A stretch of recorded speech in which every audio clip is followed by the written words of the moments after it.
What's going on, everybody? LK here, and today another video in the week of Melty Blood. So this video is going to be on pressure and how to do pressure in this game. Keeper Security is the leading cybersecurity platform for protecting individuals, families, and businesses against password-related cyber attacks. Yep, I'm talking about hackers. These attacks can lead to identity theft, financial loss, and reputational damage. Experts predict too that cybercriminals will increasingly target the gaming industry over the next 3 years. So with Keeper Security, you can create strong, unique passwords, not the old passwords you've been using since high school, special ones for every account you use where you log in, but you can also keep them stored safely in your own encrypted vault. Visit keeper.io/beastcoast and use code BEASTCOAST, that's in all caps, BEASTCOAST, for a 30% off promo code. Stay safe out there, my friends. So this game has a system called reverse speed. It's pretty important in this game. There's only 3 attack buttons, A, B, and C. Besides that, you have your D button and your various combinations of the two. Despite only having 3 attack buttons, you can do pressure in any order. So you can do C, B, A, B, C, B, A, C, B, C, A. You can do quite literally whatever you want. Now, Melty Blood, generally, the moves in this game are generally disadvantageous. So, for example, if I was to do like this move, it could be punished. Well, in Red Arcwade's case, it cannot be punished. But if I was to do something like 5B, I would get punished here pretty easily.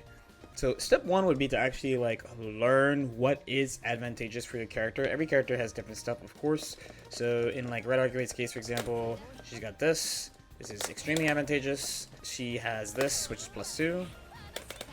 Right. Once you figure that stuff out, then I would say definitely it's time to look into reverse speed. And probably the easiest way to start getting used to this is quite literally doing going through your ABC motion and then just using whatever jab you haven't used. So for example, if you're starting your string with 2A, you'd want to do let's say 2A, 2B, 2C, 5A. So why 2C into 5A? So number 1, my 2C or my 5C will generally be punishable. So this is Saber using 5B, I'm getting smoked. But if I use 5A, either I just have the 5A frame data when it connects, and Red Arcwade's 5A is -1, so it's extremely safe. Or at a spacing here, you will recover and you will not be able to be punished. Depending on your character, you might actually get to do a whiff punish on them if they press a button right away.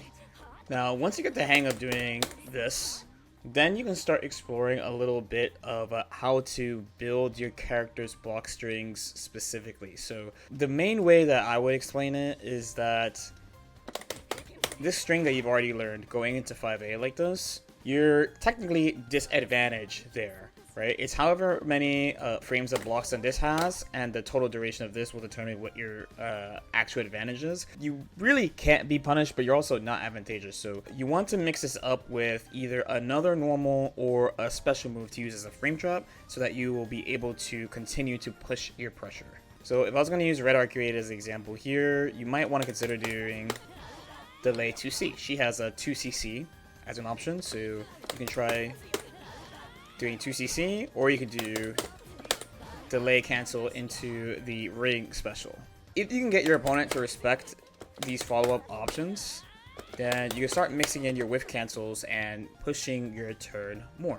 So basically that's the core of Melty Blood pressure. It's using delay cancels in your pressure and mixing them in with whiff cancels in order to enforce your turn. Once you get used to the range on 5A, so this is kind of new for me because in Actress Again and MBAC, a lot of characters, for example, Red Arcwade, her 5A whiffs crouchers, so you can't do this, but here now I get this sick -1 5A that hits crouching, which is really nice.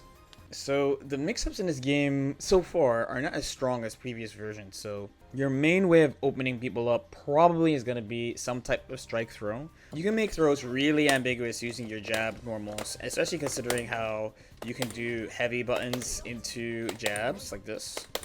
Definitely look into your character's return and what they get off throw. So Work actually gets a combo, and so does Arcwade. Other characters get knocked down. Some characters have command overheads, so these are not that fast. But one thing you can do actually is you can try to half charge them. So this is like a charge move, right? They actually made the window for this shorter in this game, but you can try to just charge it just a little bit. It takes a little bit of practice, but you can tell that it looks a little different from the normal one. Another way I've been doing it too is that if you have another charge move, so let's say Red Arc Raid has this, and she has this, you can try to fake with that. So this is your overhead, and then this would be your low. And you're just trying to take advantage of that delay and try to have that low hit at around the same time. By the way, you can even try to do this with characters that don't have overheads. So Saber, for example, she has this charge 5C. It is very much not an overhead, but you can still try to sneak this in. And this is kind of tricky too, because she makes it look like an overhead. Like she uses her sword and she brings it above her. So even though it's not an overhead, you can still try to mess with people in that same way. Essentially, if you played fighting games like Dragon Ball FighterZ, you should feel pretty at home, especially if you played Adult Gohan, because he has this mechanic. Dragon Ball is also a game where you aren't really ever straight up advantageous. It's pretty uncommon. So you have to be able to mix in delay cancels with pushing your offense a little bit to encourage your opponent to press buttons. As a side note, in this game, I think it's actually a little bit more important to build more specific strings. I think Actress Again and AC were a little bit more freeform. Mostly because you have to be playing around shield, which I will be discussing. But for the sake of pressure, the main thing you gotta know is, and this has actually been really bothering me, but I've been getting used to it, is that mids can be shielded low or high. Lows have to be shielded low, and overheads have to be shielded high. Then of course, throws beat both. So if I try to throw here, there you go.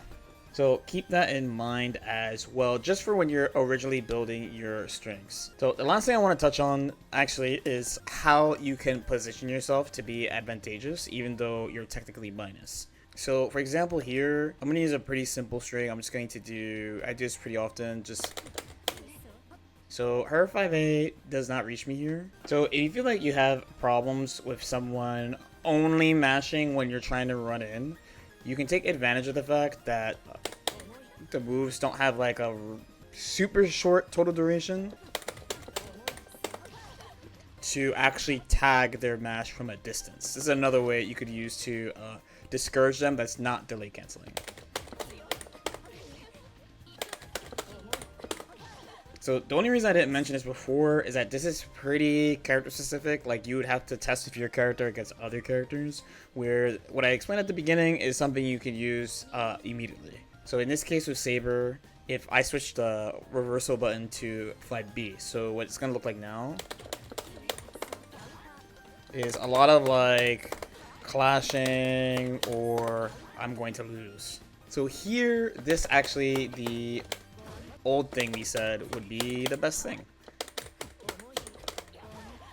As usual, if you guys have any questions or comments, definitely feel free to leave them in the comment section below. Like and subscribe if you guys feel like it. And I'll see you guys next time. Peace out.